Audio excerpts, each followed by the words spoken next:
dhiganaya galaasfoor qaybta hablaha waxaan xagga idinka soo jeedin doonaa gabay addoon ah wuxuuna leeyahay sida tan waxaan dhammaan idinka codsanayaa in aad qadar mirdhaa dhagiina amaysaan saan xogteeda gabigeedii soo gudbiyo wuxuuna leeyahay sida tan rabbo waxaan ahay addoon islaam muslim oo xamdiya arkaantii tiirarkiyo qiroo shahaada falay rasuul malag akhriyo janiya aaminee cadaab ka caabudi kali ahaan cid iyo soo marin abaan ammaanaan kuu sidaa ayaankaygiyo hadhow umuurna waan rabaa xabaalana waan arkaa wadiyo iil waan hubaa dharaatashaydu bixi kobiyaa dhigaan ku gubi rabbow ma aqaan midaas rabbow waxaan ahay addoon dhoobii laga uumay ciid makhluuq eexliya addoon insaan ceebliya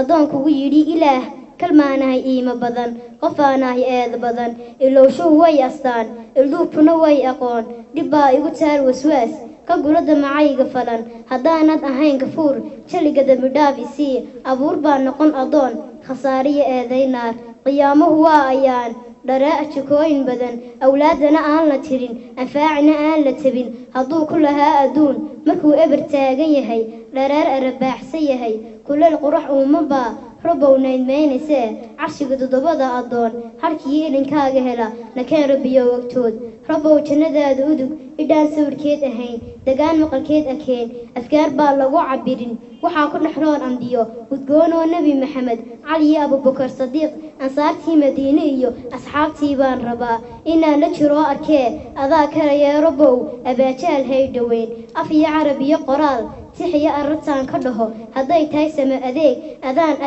adaan fadli kaa qaba fadliya ajar kaa filaa ammaan iyo baan hodaa adduun iyo maalka gudha cidnaba kama sugo amaah qofkii ooyaan dartaa kuleel olol iyo cadaab jaxiimay saarahayn rabbow iga keen ilmada idaajaa iyo watiin kolkaan arraxmaan akhriyo rabbow iga keen ilmada kolkaan eegmada dhulkiyo abuurtiya dheehda buur ciriyo uunkaaga dadan eebow labadii bilay aabbiyo hooyadii dhalay siday ama ii korsheen rabbow adna iigu dhowr dharaar weeyaan ifkiye jirilhay oobsanuun anoo wadi gulin abaal axsaantay ii faleen haddaan ambadoo mugdiga kuluma ogdhii habeen rabbow ii daar ilays